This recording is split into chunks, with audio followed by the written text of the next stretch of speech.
April 1st, 2019. Today we acknowledge that this meeting is taking place on the traditional territory of the Indigenous people of Turtle Island, and we are thankful to share in their special spirit of this place, rich in energy of Mother Earth, our ancestors, and the love of all creation. So first up is the adoption of the agenda, that the content in the Corporate and Community Services Standing Committee agenda of April 1st be adopted as presented. Can I get a mover and a seconder? Moved by Mayor Saunderson, seconded by Councillor Berman. All those in favor? Passed unanimously. Business arising from the previous meeting. Seeing none. Declarations of pecuniary interest. Seeing none. Seeing no deputations tonight, we're going to move right into reports and minutes of other committees. 6.1. Collingwood Downtown BI Board of Management minutes, February 14th, 2019 and March 14th, 2019. Is anybody here from the VIA that would like to? Nope. Okay, so I'm just going to do them all. How's that? Museum Advisory Committee meetings, February 21st, 2019 and March 21st, 2019, and the Trails Advisory Committee minutes, February 14th and March 14th. Any questions or comments? Mayor Saunderson. Yes, thank you, Mr. Chair. Through you to Dean. Just looking at the Museum Advisory Committee meeting minutes from February 21st, I know that there was a discussion about opportunity to partner with the Watts Skiff group, and I was wondering if you could just fill us in on what that would entail and what it might look like. Oh, sorry, through you, Chair, you're talking about the Museum Advisory Committee? I'm yes. Sorry, I missed that, yeah. Up until this point, the Watts Skiff Club has been a self-supporting, self-sufficient club where we provide a very small budget and they sort of look after our asset, the Watts Skiff boat, the replica, the endurable one. So it just kind of became apparent over the last year that their not-for-profit status and all of the things that they sort of had sustained were not doing much for them. It required a lot of paperwork without a lot of benefit. So it seemed, through recommendations from the group, it seemed like a good idea to bring them under Museum Advisory Body as a group of volunteers, so a subcommittee. And so I consulted with the clerk, and we found out that provision was possible, and so that's what's going on, is they're going to become a subcommittee of the Museum Advisory Committee, and we'll treat them exactly as we always have, but they just won't have the NFP paperwork and all of those processes to go through. And if I could follow up, just I mean, it seems a good alignment because my understanding evolution of the Waterfront Master Plan is eventually the Watts Building will become a museum. So it'd be great to marry those resources and take advantage of that linkage. Yeah, through you, Chair, that's absolutely right. Is at the point when we're able to successfully get the paddling group over to the Western Harbour, the Watts Skiff Boathouse is planned to become an adjunct museum feature. And while the replica, the endurable, is not an artifact per se, it is a representative icon, and so it's something that can have an interpretation ability within that environment. So it will be a good fit. Any other questions or comments? Seeing none, all those in favor? Passed unanimously.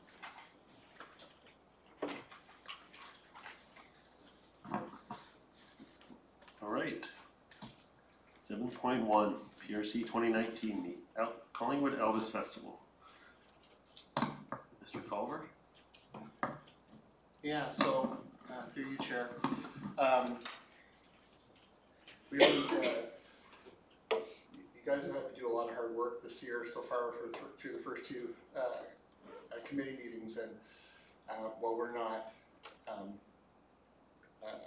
responsible for us, I'm not going to apologize. We do acknowledge we made you make some hard choices. This is a very, very tough report in a lot of senses because staff, in fact all of PRC, because effectively all of PRC is involved in one way or another with the Collingwood Elvis Festival. We have a great deal of pride in this festival that's happened over the last 25 years. It's taken a lot of effort each year to make it happen, and every time it does, we usually collapse on the arena floor afterwards, but we have a little bit of pride and celebration for what we were able to accomplish one more time. But as everybody's aware, over the past several years, we've struggled with this as a municipal activity. It's an enterprise that requires a fair bit of risk going in, roughly in the order of magnitude $300,000, and we have to work to try and recover $250,000, at least in the last few years. Before that, it was even more, to hit our budget and to make the festival do what the taxpayers expect it to do.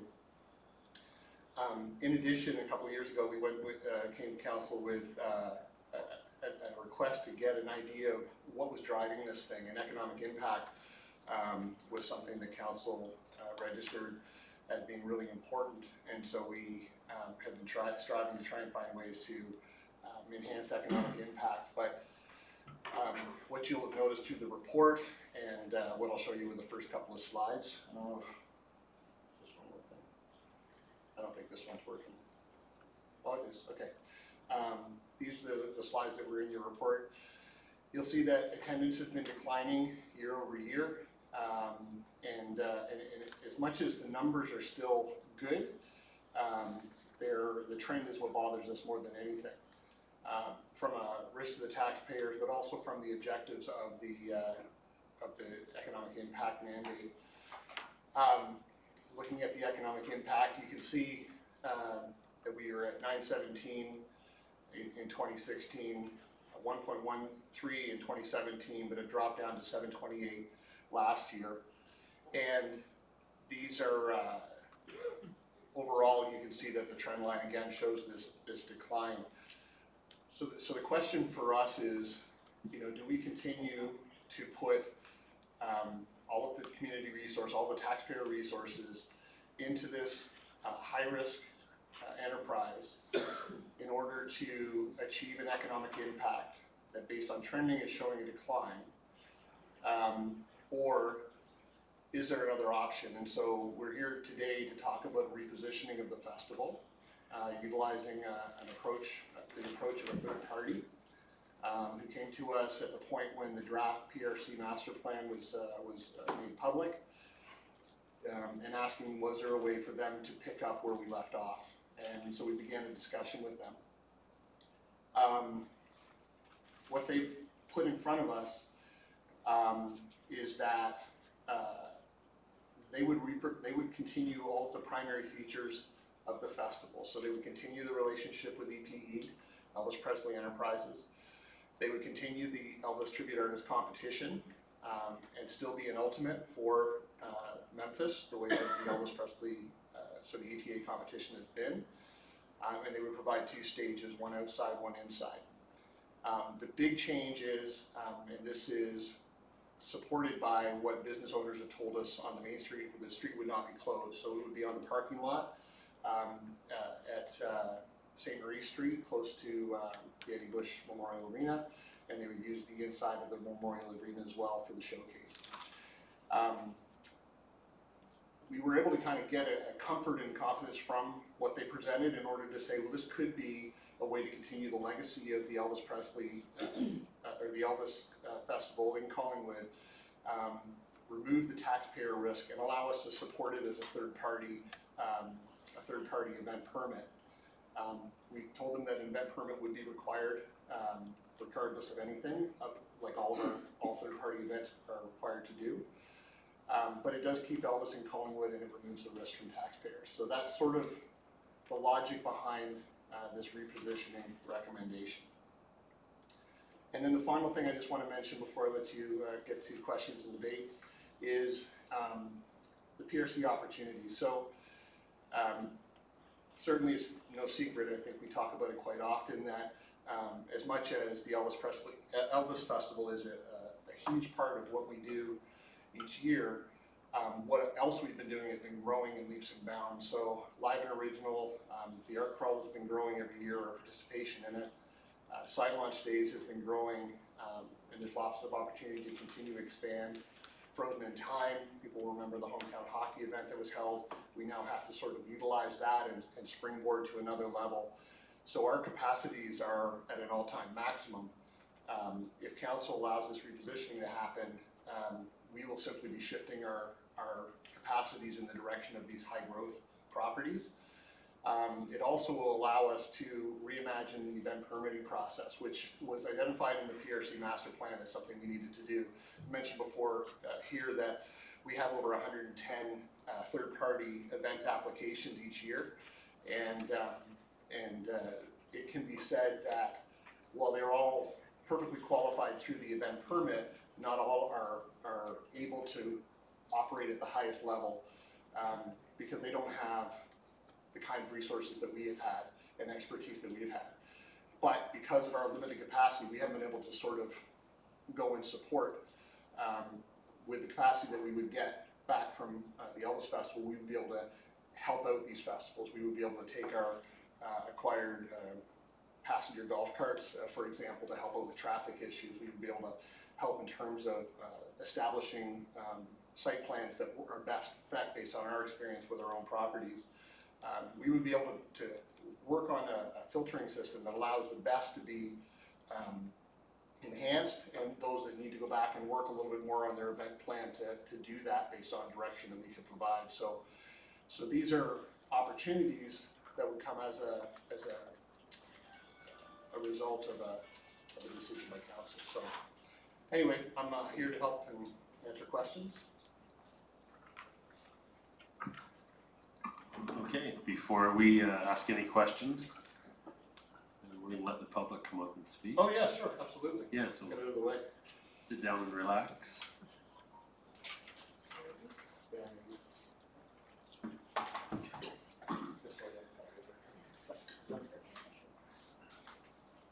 Would anybody from the public like to come up and address?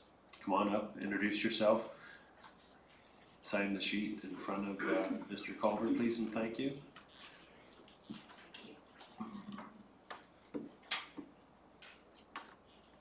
As with our last meeting, we had some very exciting times with the hockey, and I tried to keep everybody to speak to 5 minutes. So even though the passion for the king is here, please try to keep it to 5 minutes a person.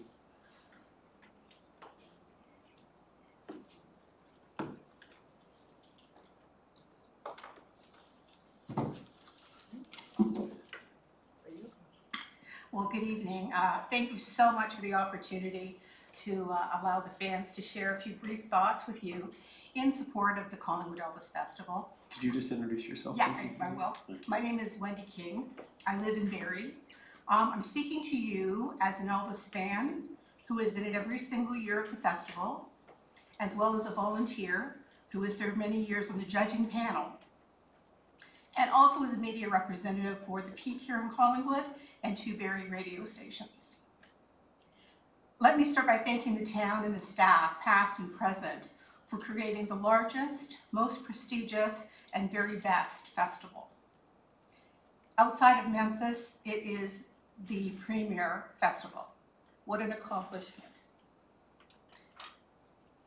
When I go to Memphis, which I do every year, people say, you know, where are you from? And I used to say Barrie, sort of near Toronto.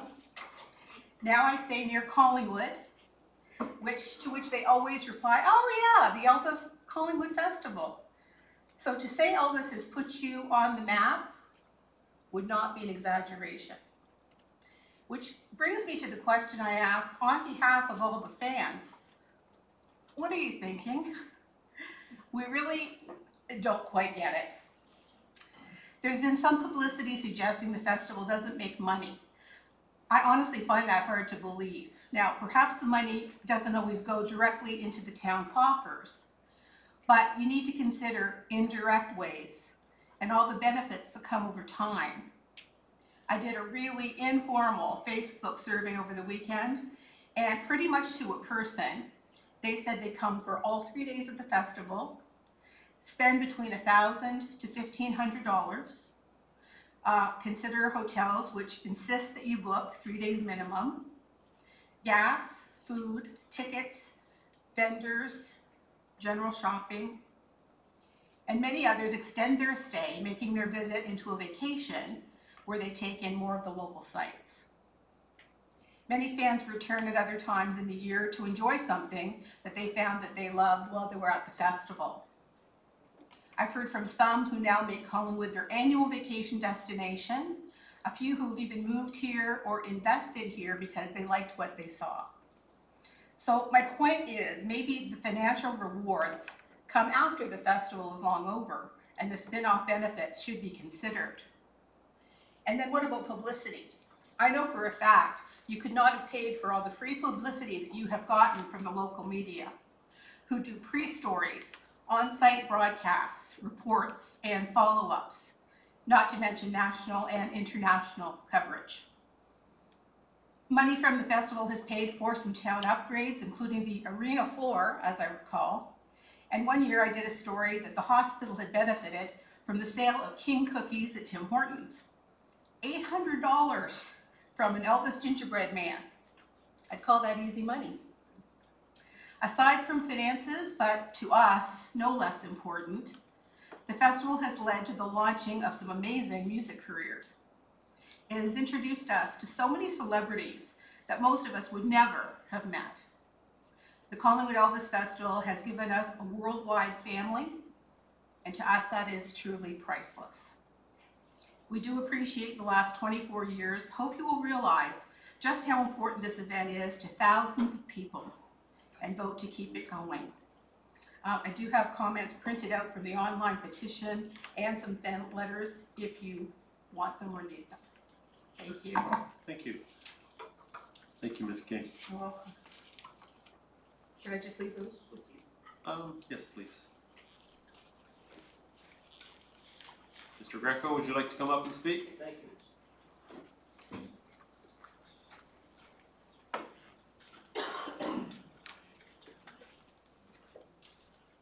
Good evening, everyone. Sal Greco from Collingwood. I'm in the advertising business, and also I was in retail business. The Elvis Festival is Collingwood. Collingwood is Elvis, and we need all the business we can get, folks. And like that lady said, that's well known around. So to give Elvis to a private enterprise, I think is a big mistake, because perhaps the person that has it decides that let's move. I know Barrie would love to have it, and so would Old Sound, and probably Midland too. So let's keep the business and the jobs for our people in Collingwood. And the other thing is that the Elvis, maybe it's 25 years old, maybe it needs a little fixing. I'd agree there. But so why don't we have an international food and music festival and Elvis? So we can expand the idea and run it for 4 or 5 days, with because international music and festival is a big thing all around Ontario. I see it different places. And it's a new thing, and internet and different types of music also is a big deal. So Elvis is still existing. It's on radio stations all over, and so you should take a serious look at that, folks, and keep Elvis here. And it makes a lot of business for jobs for everybody: the restaurants, the bars, the BIA, and it gives lots of jobs for the kids. So I would really ask you guys to consider keeping it and just expand it. Don't shut the town down. We need the business. Collingwood is open for business. Thank you. Thank you, Mr. Greco.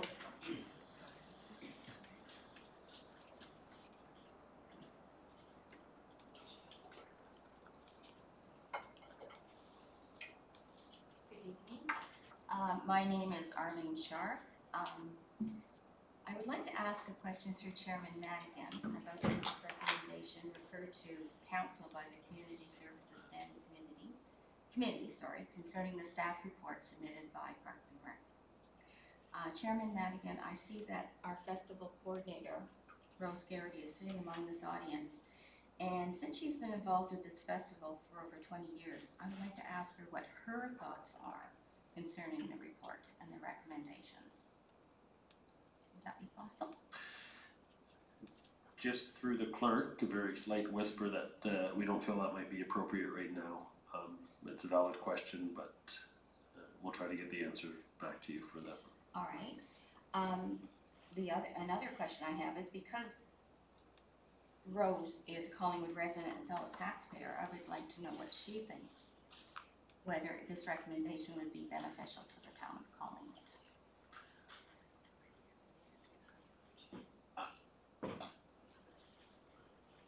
Yeah, she works under the department head, and it comes from the department that she works in, and I think it would be unfair to put her on the spot in that instance. She is also a taxpayer. And again, I'm not going to speak for her, so nor would I ever attempt to speak for anybody.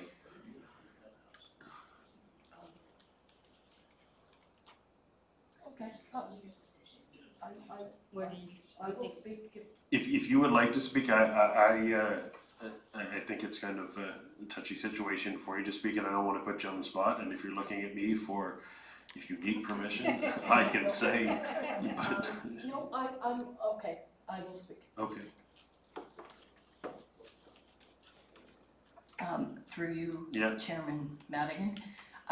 It's hard to actually say, even as a taxpayer, whether this proposal is good for the town of Collingwood.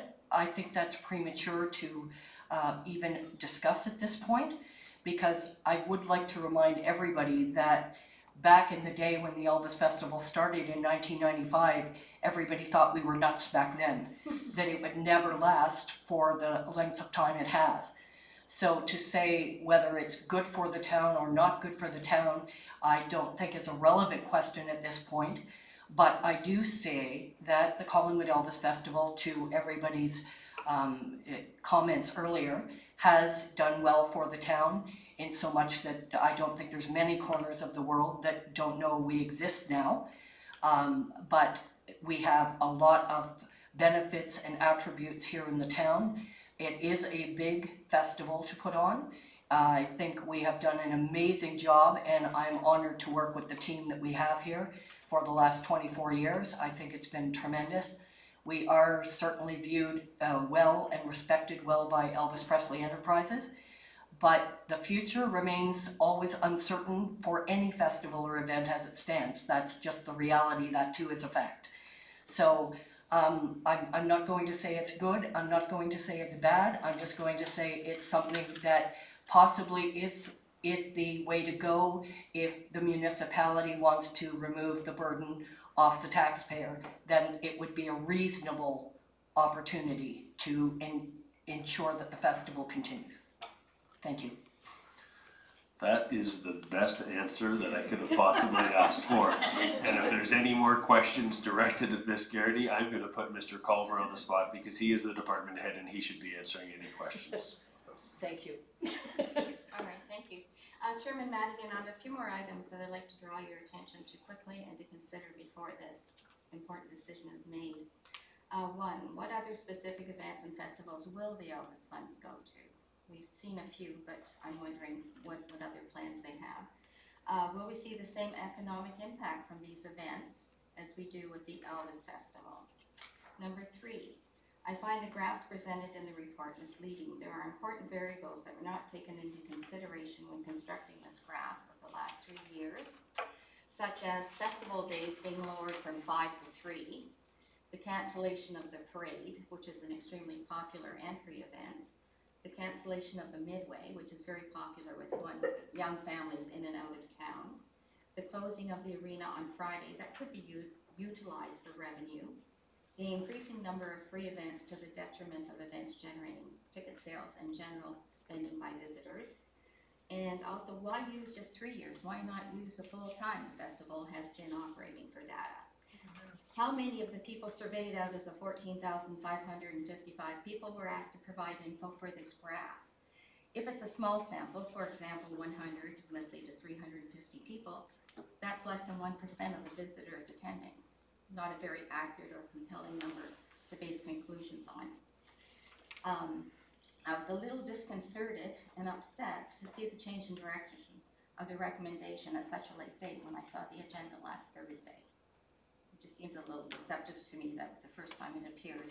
A further study of the private operator's proposal and the ramifications developing from it needs to be done. Therefore, the decision about this particular recommendation being presented tonight I think needs to be deferred until the report or our report is presented at a public meeting specific to the Elvis Festival and its future in Collingwood. I realize that addressing each concern presented during my time to speak is unrealistic, so I have a copy of these questions to submit to Chairman Madigan for further discussion and to be included in the official record of this meeting. I thank all of you for your attention as regards my concerns. Thank you very much.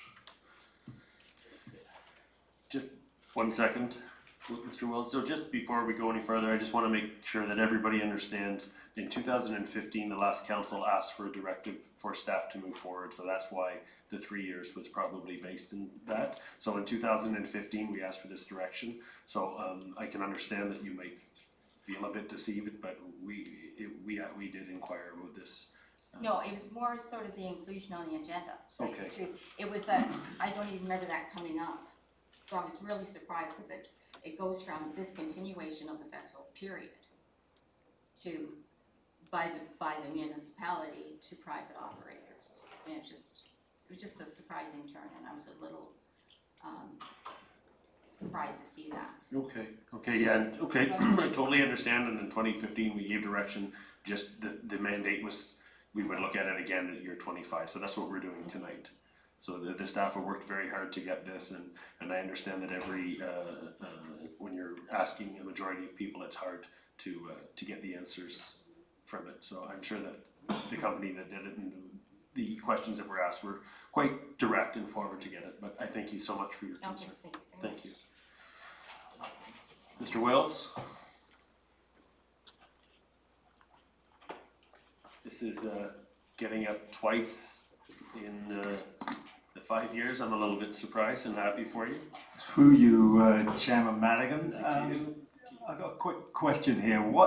How much does the Elvis Festival send to Elvis Presley Enterprises each year? What is that number? I can help.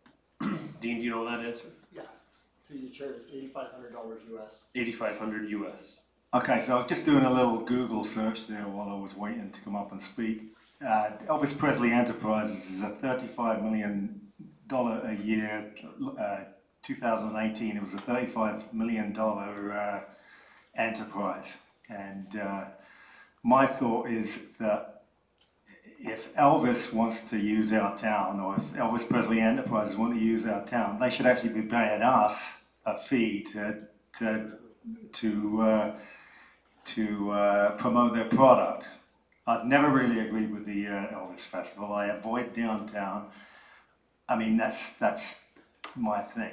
I think if the town, I think if we want to host it, that's fine. I don't think the town should be paying any money towards it, and I've always felt that way. So, Thank you.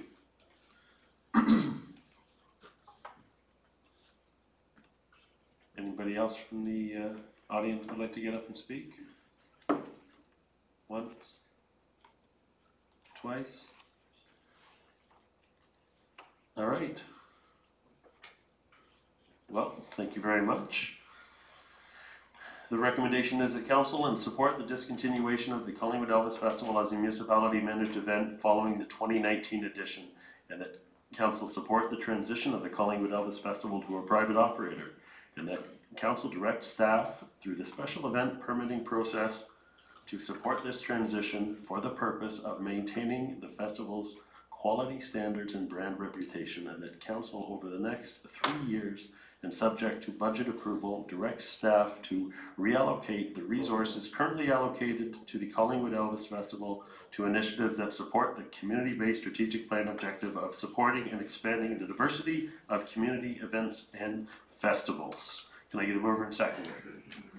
Moved by Councillor Berman, seconded by Councillor Comey.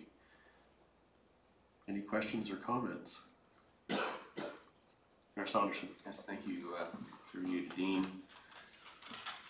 I wonder if you can tell me, in terms of festival longevity, 25 years seems to me like a very, very healthy run. Through your chair, certainly, yeah. I mean, I think my opinion is that it's been a long-standing festival for a reason. It's a good festival. It's performed well for the community. Over the course of its history, the community has supported it, and it's been supported by visitors. I think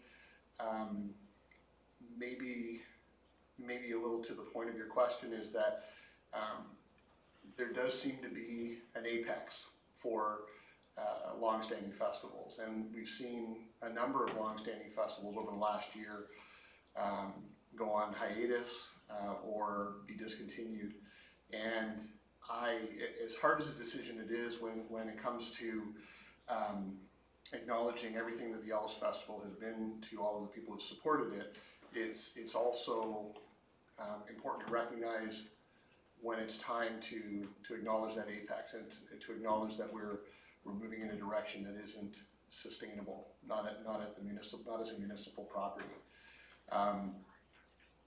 I think my biggest fear would be that we continue to try and that everything that the Elvis Festival has earned in terms of respect for what it's accomplished would be diminished or tarnished in the longer run, and that's not something that I think the town should be doing. I think that the opportunity with private enterprises for them to navigate it as a private business, and it absolutely will be a private business, but that gives an opportunity for it to move in a business way and invest as needed based on their own success in growing the festival and having it become a successful private enterprise. Follow up, just to Ms. Sharp's question, if I can pick up on that. I know in the PRC master plan, it was contemplated that we would look at grandfathering or getting out of the festival.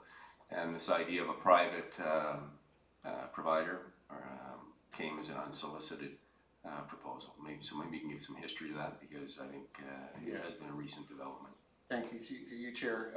Calling it an unsolicited proposal is actually a little bit of a misnomer, and we spent some time today navigating that, because unsolicited proposals tend to have a procurement context, and since there's no transfer of funds, there's nothing we're selling or buying, it doesn't really apply in terms of our procurement bylaw, for example, so I should clear that up right away. But it wasn't solicited. We didn't go out and look for somebody. We received the PRC master plan recommendation as a part of the last year and a half of discovery with the PRC master plan, which involved a great deal of public consultation, which is a part of what led us there, what led the consultants there. But once it was made public, the draft was made public, we were approached by a third party who has had past involvement with the festival, who sees an opportunity in the festival, and we began a discussion that again was not solicited, but at the same time constructive. It was a way to say, for example, would we do something, still do something on the street? I can say that over the last four editions of the festival, I've had at least 3 contacts from a third party wishing to take the festival on and run it as we do, but they were never able to find a cogent business model that allowed for that to happen, to run it as we do. And so this conversation was about how to run it as a private enterprise and have it be successful while maintaining all of the features, or as many of the features as possible, of the existing Elvis Festival, and that's how the conversation evolved. Their proposal is, it lacks negotiation at this point. It's simply, we've attached it to the report. If council moves forward with it, we seek permission to negotiate with them and to come to understandings about costs and logistics and things like that. But in the context of our event permit, because that's an existing process that does extremely well and looks after the municipality very, very well. So I don't know if that answered your question, but hopefully it did. Well, it did on 2 fronts, I guess. First of all, just to make it clear that it's not, this is not a procurement issue. The town doesn't have any proprietary rights or any ownership rights in this. We pay licensing fees, and what you've explained to me, and correct me if I've misunderstood, is that this would be like the other 110 odd other permit applications that come to the town. Anybody has the ability to apply to the town. So if I could just, through you, Chair, if I could just insert, the only investment we have is reputational risk, and we acknowledge that, and that's why we've asked permission to work with them over the next 3 years, so that we can protect what Collingwood has built. We don't want to see somebody come in and drive it into the ground, or or tarnish what has, what the reputation that has been built on the Elvis Festival. We want to make sure of it, and that's why we asked permission to work with them on logistics and support to help them through the first 3 years. But that's really the differentiation between them and any other event. Right now, if somebody came to us and said in January, we want to do an Elvis Festival, they can come and they can do it. Mary can do it, anybody can do it, they just need to pay EPE the license fee and they can use the Elvis brand. So what this does is allows us to make a transition happen. It also allows us to work with a third party and evolve and use the investments of the past in a way that we hope will continue the Elvis Festival for a very long time. But we don't know nothing proprietary. We lease that from EPE each year. Just one more Yes, question yeah. and a comment, thank you.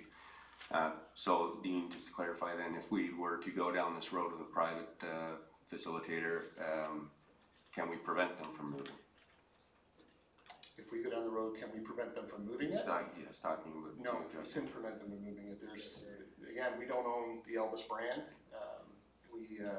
We have a long-established tradition of Elvis in Collingwood, and that's what we're trying to hopefully hang on to and protect in the long run without risking more and more taxpayer investment.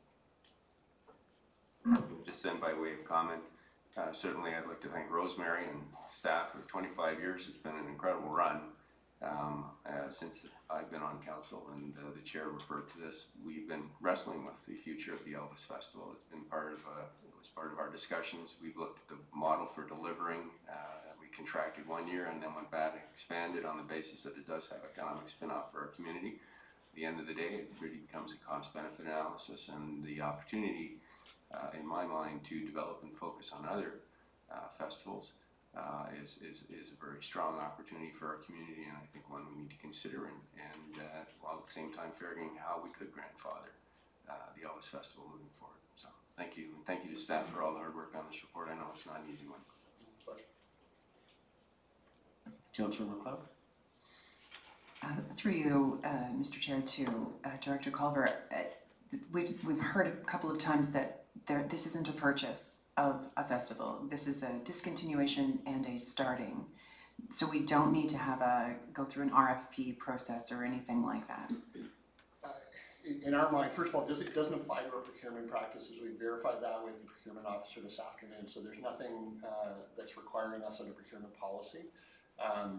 We feel that the third party came forward in good faith.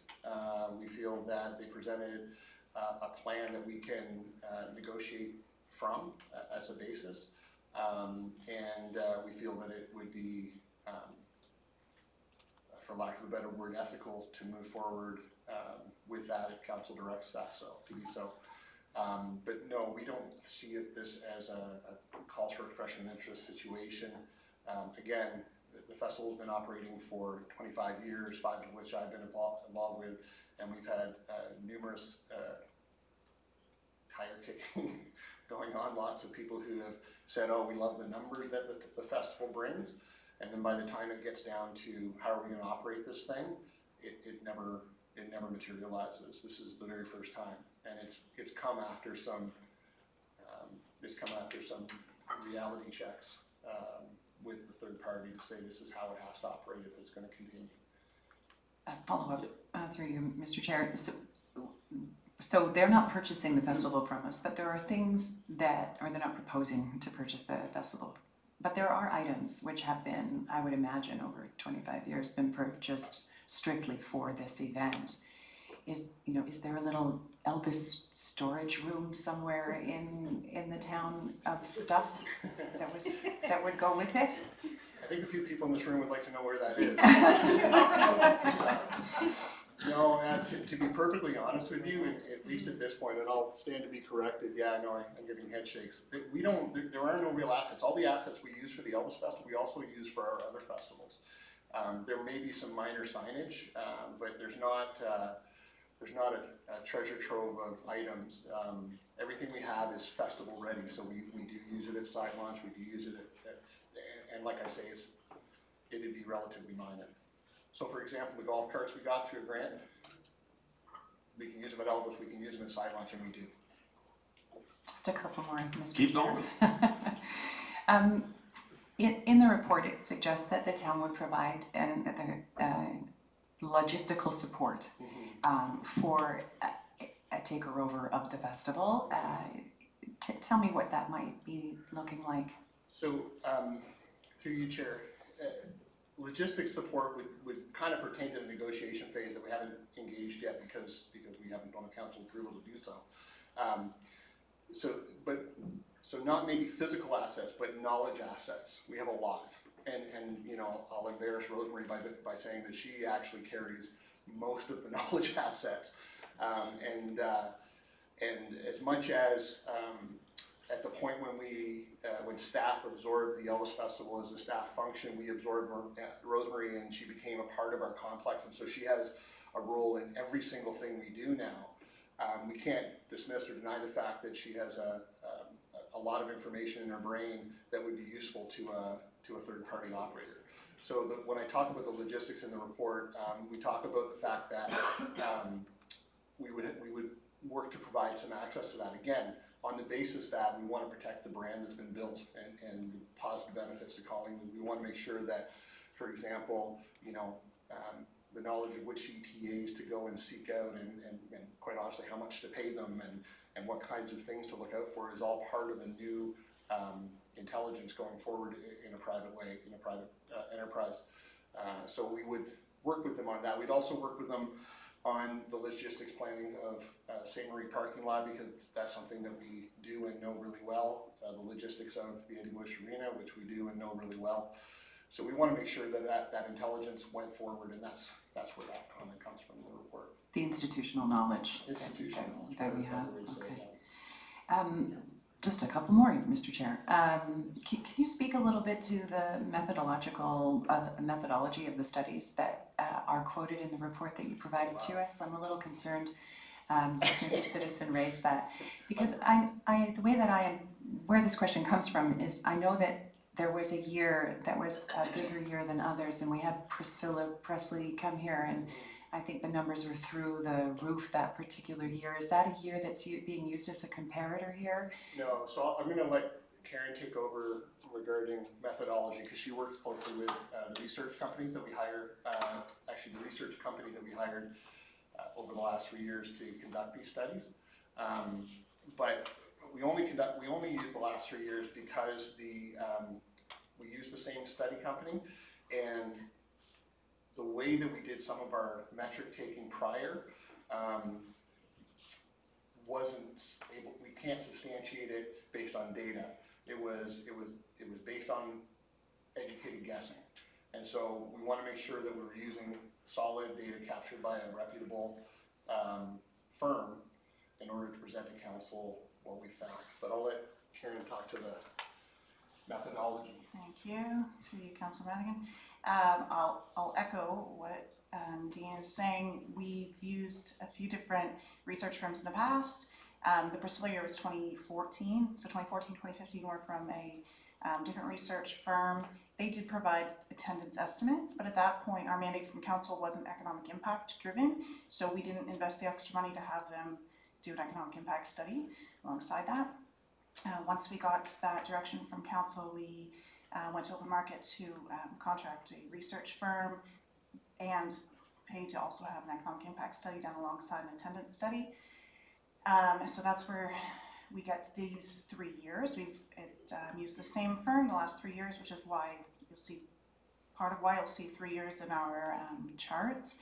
I can assure you that the attendance from 2014 through to 2019, so at least a 5-year span, has consistently declined.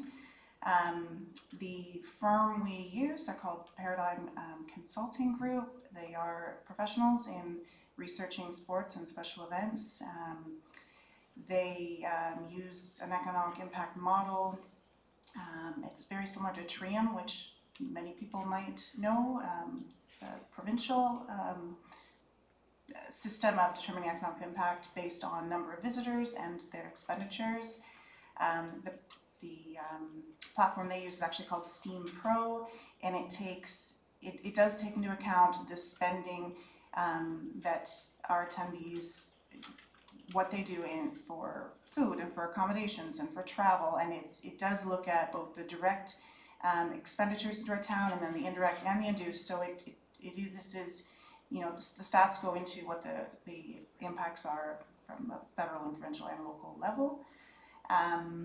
They have high standards. They adhere to them so that I can't quote the numbers of the number of surveys that they have taken over the last 3 years, but they are significant, so that the margin of error is the smallest amount. We invest heavily into our research because we also believe in having valid, reliable data. We wouldn't be making these recommendations if we didn't feel firmly about the stats they provide us, and the fact that it's the same research firm with the same methodology allows us to make some accurate comparisons year over year. Thank you. Okay. Oh yeah, no, I got more. All right. Through the chair to Director Culver, you mentioned that there's an opportunity if the town's investment in the Elvis Festival is discontinued and this private operator were to take over, that you would be able to redirect resources to other festivals and events that are nascent. Can you tell me a little bit about how that would work and where you see that funding going and those resources deployed? Through you, Chair. So the first part of the question, as long as council allows our budget to stay whole, we would look to reinvest in other festivals.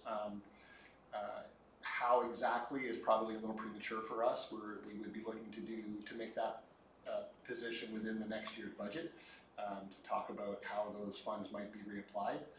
I also would want to make sure that it was understood that one of the huge opportunities that we see is with the third-party applications. Again, we're at 110 plus permits that come through a single person every year, and by virtue of them coming through a single person, and by virtue of the fact that this process has become so refined, it really is a matter of, you know, are they satisfying the police requirements? Are they satisfying the fire requirements? Are they satisfying the insurance requirements, et cetera, et cetera, et cetera? Check, check, check. Here's your permit, and then we back off. But with 110 potential partners coming through, it seems like an opportunity to partner, and we haven't been able to do that.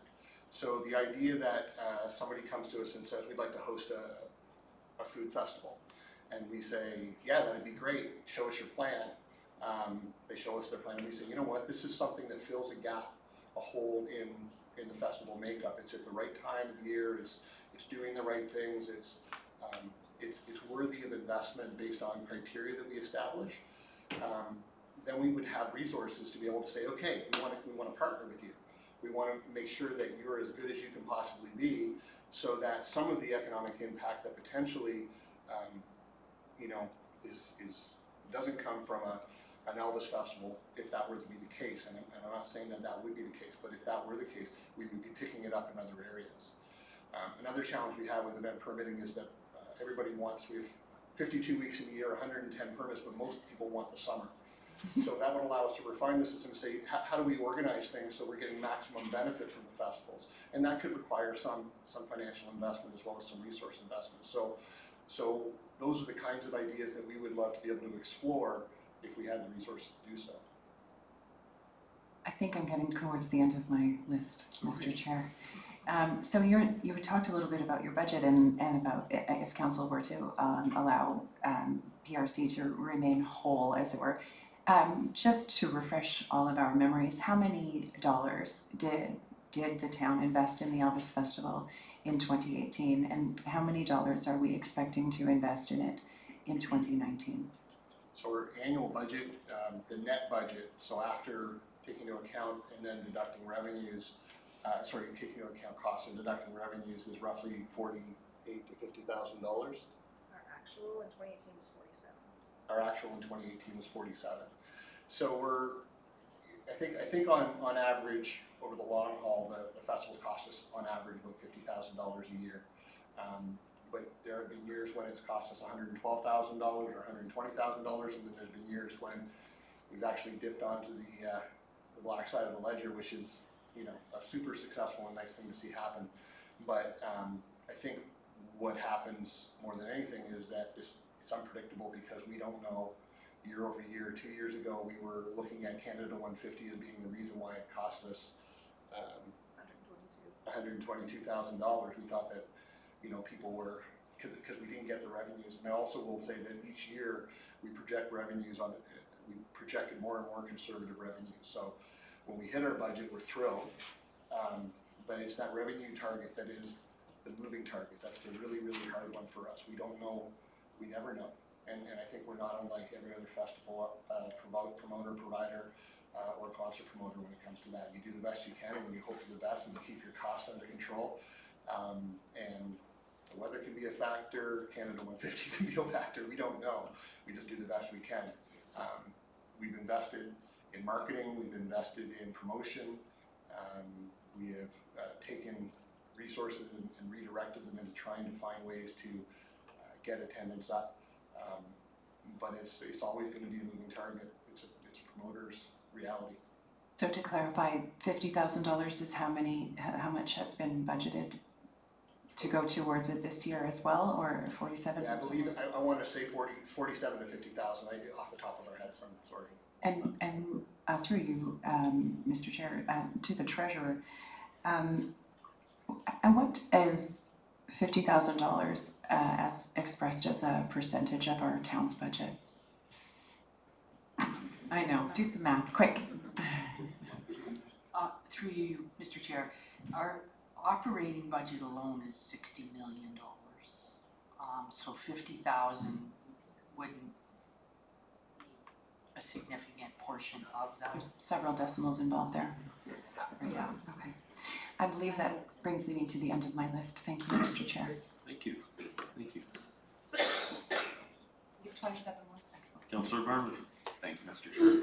Through you to Director Culver, the way that you gather the data, because I think I've been stopped a few times and often someone with an iPad. Mm-hmm. Do you use the same data gathering for the other events that you mentioned, Live and Original and Side Launch Days? So definitely for side launch days. I think we did for Frozen in Time this year as well. We haven't yet done it for Live and Original or Art Crawl, but these are part of future plans, is to try and get more and more consistent information and data so we can make, again, decisions around what is the right way for festivals to move. And eventually get little charts like this. Yeah. Off the top of your head, again, with the ones that you listed, Live and Original, Art Crawl, sorry, through you, Mr. Yeah. Side Launch Days and Frozen Time, do you have a ballpark attendance combined for those? Even within 25%? Not off the top of my head. Through you, Chair, Karen and I have a running joke that I say 10,000 no matter what. But it's less than that. It's significantly less than that per event. So I would. I feel like Side Launch Days was at 72. 7,200. Yeah, and Frozen in Time, I want to say was about 3,000. Is that right? We shouldn't be guessing at these numbers. Yeah, Okay, we're putting ourselves in jeopardy, but the roughly nice thing 7,000, let's say, for side launch, and roughly 2,000 to 3,000 for Frozen in Time this year. Okay, and we'll, like I said, down the road, we'll be able to see. Yeah, going data forward, along those lines. we do have reports coming that will talk about our like we report every year on our festivals, so that'll be coming down. Great, thank you very much. Do you think you can have those answers for us by next Monday when the whole of council makes the decision? I think we have all the reports back, yeah, so we can do that. Any other questions or comments? I have one more. I'll wait for mine. You have one more? Yes, I do. I missed The last one? It is my last one, All right. as a matter of fact. Following up to the question that I asked regarding how many dollars went into this festival, do you have a rough estimate of how many staff hours go into this festival each year? Through your chair, that's a number that I would probably want to bring to council. It's a significant number. But it's very difficult because you're like one day we work on Elvis, one day we work on Side Launch, one day, so it's a difficult number to extrapolate. I could work with staff to get you something in time for council, but it's one I really hesitate to guess at. Okay, thank you. I mean it this time, I'm done. Thank you so All much. right. Okay, well, a lot of great questions tonight. I have a few. In reading the report, I really wish it would have just said that we're supporting the discontinuation of a municipally funded event. And from what we've learned tonight, that we don't really own anything. So any of these other communities that would so anxiously want to take this could take it arguably at any time, because there is no mandate for only having one festival in Ontario per year, because I believe there is another one. My question. Excuse me, Chair, through Yeah. you, I should clarify that through our EPE license, we do have a radius provision. We're allowed to, we can protect our festival against somebody else doing one for the period of time that we're operating the festival, but I just don't want that to be misunderstood. Okay, You're absolutely right. So anybody outside that radius, anywhere at all can do it. Okay, it was definitely misunderstood then by this guy. So you don't have to answer it tonight, but you said that you would work with the proponent, whoever it might be. You would not work with this proponent any more than you would with anybody bringing in a festival, i.e. the beer festival that we had a couple years ago. You would put as much staff time into this as you would to any other festival moving into the community. Yes, that is true. I will say that depending on which third party you're talking about, sometimes we put an extraordinary amount of effort Yes. in. The beer festival was one where we put in some extra work to make sure that they could be successful or as successful as possible.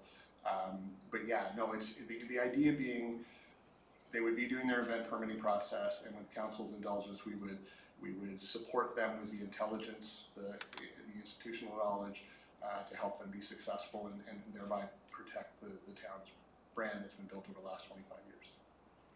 Okay, so my comment to that is my fear is when a third party says they're going to build it in our community partnership, then there really lies an opportunity for that company to ruin the community partnerships. So strictly just going off of the special permits, what revenues could be earned by allowing a third party to rent our facilities and play off the 25-year tradition? I think that's going to be a lot of, I don't think there's any doubt in my mind that the community wants to get this off their tax bill in their eyes, but what benefit could we have? Because when this company, whoever it is, comes in and they're going to play off a 25-year tradition, they're not going to do it to lose. No. So what revenues could we gain from renting them our facilities, giving them the knowledge that they need, and still get the economic spin-off within our community? So, thank you. I would like to take the time before council to come up with that number, because again, we haven't begun negotiations with this party, so we don't know exactly what their needs are going to be. There's a fee for taking the parking lot out of service, and that's a revenue. There's fees for using the Eddie Bush, and that's a revenue. But until I get some sense of everything that they're planning to do, I would hesitate to cite a number here and now. But by council, I could probably come up with something that would at least be an estimate. Awesome. Do we have any stances from the BIA? They've been a long time partner. So we did approach BIA. We shared the report with them and asked for feedback. I met with them last Thursday. I think it was last Thursday, and their position is that they will support the town's decision. Good answer. Awesome. That's great. Okay, I have no further questions. I just want everybody in the audience and at home to understand that this is just preliminary, and we're going to try to get as much information we can over the next week. And we are not voting tonight to discontinue anything. We are voting to get it to council to make sure that we have the information, and hopefully the right decision will be made. So, that being said, all those in favor? That is passed unanimously.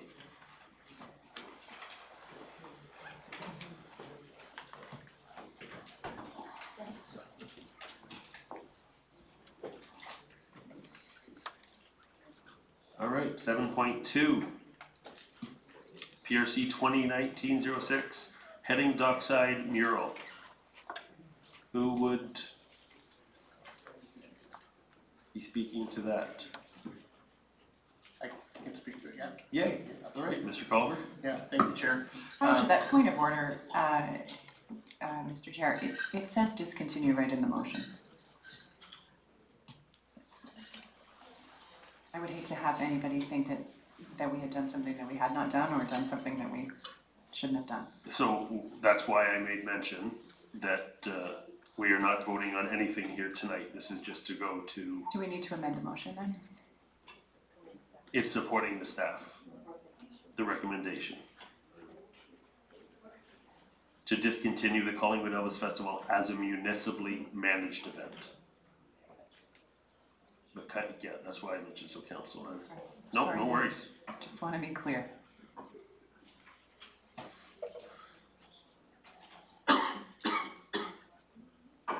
Mr. Culver? Thank you, Chair.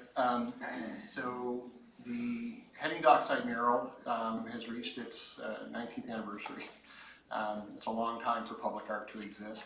I think the report is hopefully as self-explanatory as possible. However, I think some things to note are that we have reached out to the original artist. She's aware that this is our intention is to move forward in a different way, and that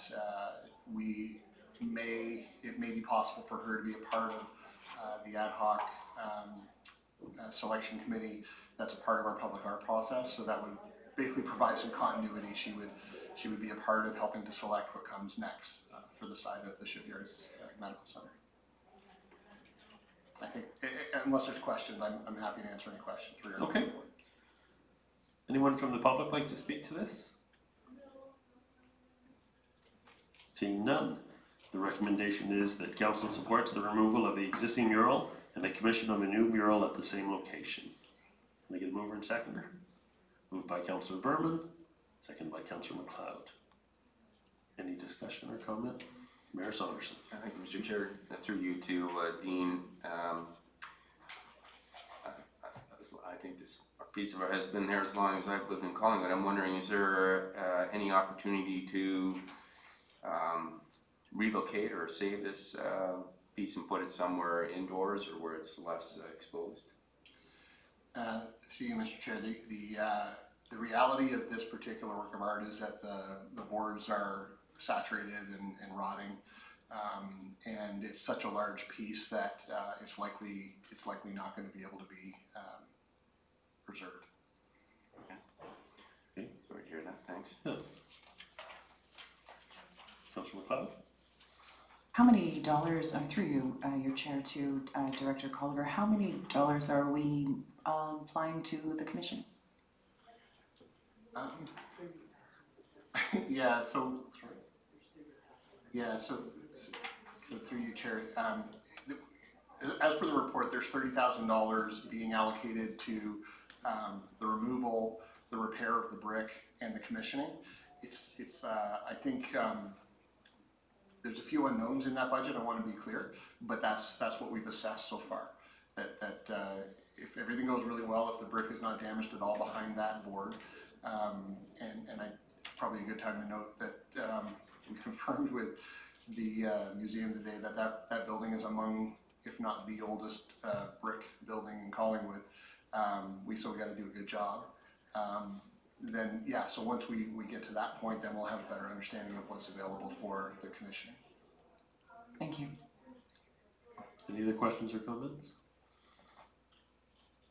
Councillor Comey? Thank you, Mr. Chair, and Director Culver, please excuse my horrid cold. Quick question, please. Would there be any consideration for public engagement in the selection of the artwork, or are there some pros and cons to that? So to you, Mr. Chair, yeah, there definitely are pros and cons, and the public art process does have public engagement in the form of an ad hoc committee that's struck to support the commissioning. So it does have public engagement, but because it's art, it becomes very specifically difficult to do a broad scale public engagement. Councillor Comey? Yeah, thank you. So as a follow-up, if you could just give us an idea, so how would you go about establishing the idea of what the theme of the art might be? Would you set out with a heritage theme in mind, or would it just be open to artist interpretation? Could it be graffiti? Like how do we narrow down the type of art that we're looking to go with the building? So through you, Mr. Chair, so that process actually has a high degree of engagement with the building owners themselves. So even the fact that we are removing the yard and looking to replace it with something different is a reflection of the building owners' wishes. The original idea was to try and restore it somehow. The building owner wished for it to be painted on the side, as is the Busy Wagon mural on the side of, I think Sushi Han is the tenant now. And so we went to the Heritage Committee because there is a provision within the Heritage bylaws regarding painting on buildings, and the Heritage Committee denied us the ability to paint on the side of that building. That led us back to a conversation with the building owner. The building owner indicated that they would like to see it removed, make sure that the brick is in good shape and well repaired, and that they would like to be engaged in the selection of the new art, which has not been necessarily designated for heritage or anything yet. At this point, we're at the beginning of the process. We're not at the middle part yet. Okay, yeah. Thank you. I suppose just in closing, maybe there's a way to sort of keep council in the loop with where we're going, what direction. Thank you. You're welcome. Any other questions or comments? All right, I have a couple. When we put a mural on a wall, on a building, is there a binding agreement that just kind of pushes forward that we take care of what goes under, like what happens under it due to weather? Yes, yeah.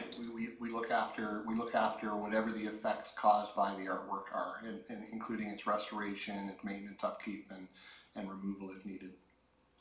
I don't know if you can answer this question. Are there any tax relief for owners that have public art on their wall? I don't believe so. No, Treasurer was saying no. Thank you, Ms. Leonard. All right, well, it's too bad I did have the same question as Mayor Saunderson. Could it be saved? That would have been really great if it could, because it's a really good art piece, but hopefully the same artist will be used. So, seeing no more debate, call for the vote. All those in favor? That is unanimous.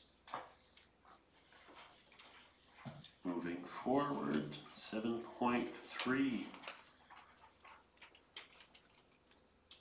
PRC 2019 allocation of the 2019 Community Recreation and Culture Grant Programs. Mr. Culver. Thank you, Mr. Chair. Amanda's here to help me if I needed with some questions.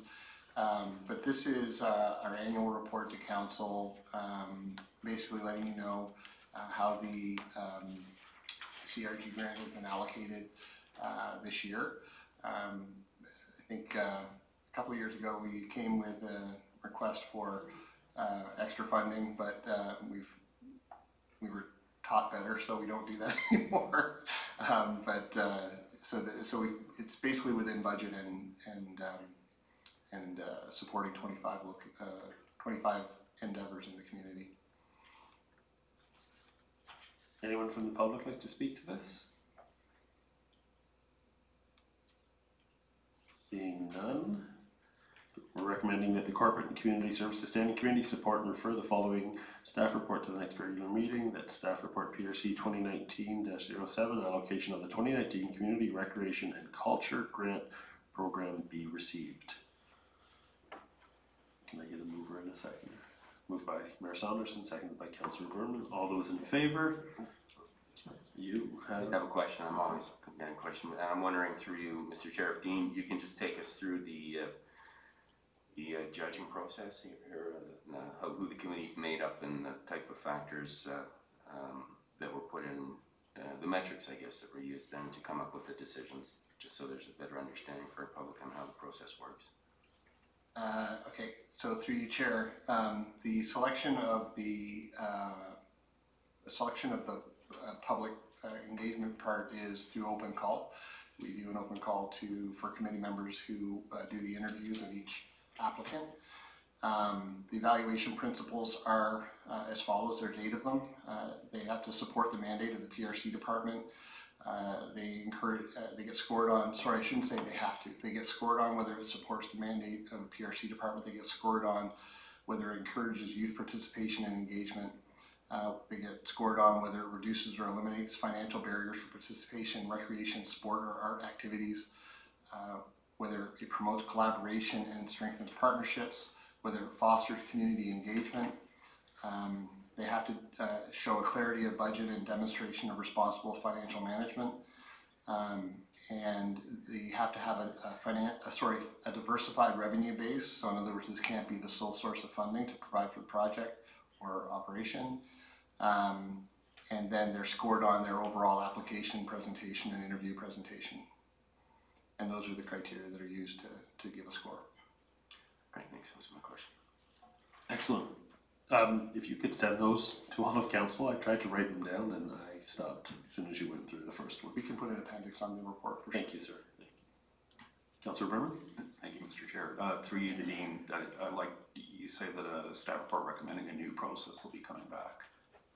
I would assume in advance of next year's budget. Yeah, through you, Mr. Chair, so the PRC master plan actually identified that we should review the CRG process and implications and intentions, and make sure that it's updated to reflect new PRC mandate. Great, thank you. Councillor McLeod? Through you, Mr. Chair, to Director Culver, just so that I'm clear, there were 25 applicants in total, and so every single applicant received some of this grant money? Through you, Mr. Chair, that's correct this year.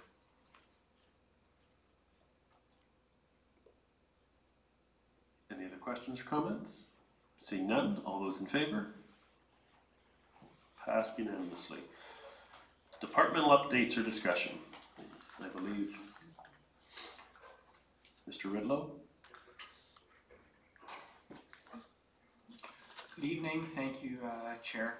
I have two updates. First of all, I just want to do a quick review of the 5x5 Collingwood Tech event that was held on Friday. First one that we've held, it was hosted by the Creative Space Collingwood at Simcoe Street Theatre. It was a sold-out event, fantastic collection of companies. I think that sense of a tech cluster starting to emerge here could be felt there quite sincerely, and the conversation continued afterwards at Gibson & Co. Just as a quick highlight, we'll be posting these videos of these speakers in the next few weeks. We had Greenland speaking on modeling water resources with Internet of Things information systems. We had AdBank talking about shifting digital advertising dynamics with blockchain technology. Gen2 Technologies developing the most disruptive network technology. Smash Reality, elevating the experience with VR and AR, and finally Sensor Tech talking about creating rapid prototypes of customized hydrophones. If you know what all this is, then fantastic. If you don't, watch for those videos coming out. Second topic is just wanted to announce that Business in Motion, the speaker series that we do in partnership with the other municipalities in South Georgian Bay, is going to have its next event on May 30th. This year it's being hosted at Clarksburg's Marsh Street Centre. And the theme is Community Brain Gain. The key message here is building a community of the future by attracting the leaders of tomorrow. The keynote speaker is Robert Barnard. He has 25 years of working with youth all around the world through the youthfulcities.com initiative, which is a global survey of youth, figuring out what's attracting them, what's detracting them, what makes them want to live somewhere, what makes them want to move somewhere. Thank you very much. You are welcome. Any other departmental updates? Seeing none. Public delegations. Would anybody from the public like to come up and speak to anything that we've dealt with tonight? All right. Seeing none. Other business? Seeing none. Call for an adjournment. Councillor McLeod, all those in favor? Thank you very much for everybody that watched tonight and came out to support Collingwood. I didn't want to be too embarrassing on camera.